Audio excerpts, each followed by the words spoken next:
Welcome back to Garage Misadventures. I'm Doug, and today is February 8th, and we went to the Bus Piles Association, which is Idaho's largest Volkswagen club, their February Freezeout event at our local Big Bun, which is a pretty cool older drive-in.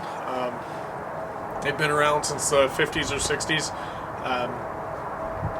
And it was a pretty cool event. We had a good time, so we've got some video coming up of the time we spent down there. So I had to throw the thing back together since our last video, which means the 2x6 over the battery had to ride one more time, but I just went by myself, so there wasn't anybody in the back seat or anything. So that rode for one more time. So now that we got it back, we're gonna yank that battery out of there and do some rust control in that area. Last year we didn't make it to the Bus Piles family reunion because the thing was not ready to go.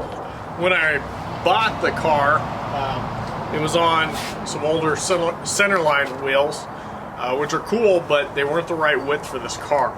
The fronts were only 3.5 inches wide, which is too narrow to put any reasonable tire for this vehicle on.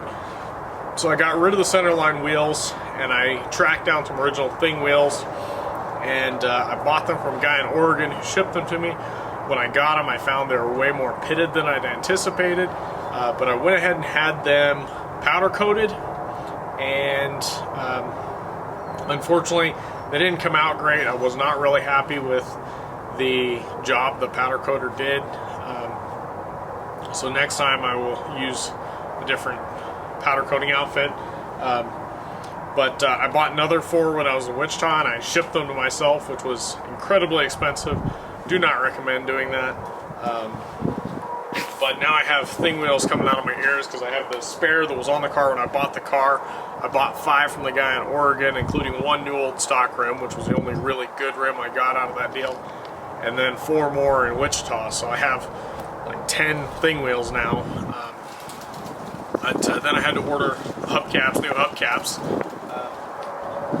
So anyway, finally have it rolling on some decent wheels and tires. Eventually I'll have to get this other set powder coated, and we'll get them on when we get new tires. But anyway, enjoy this video of our trip down to the February Freezeout.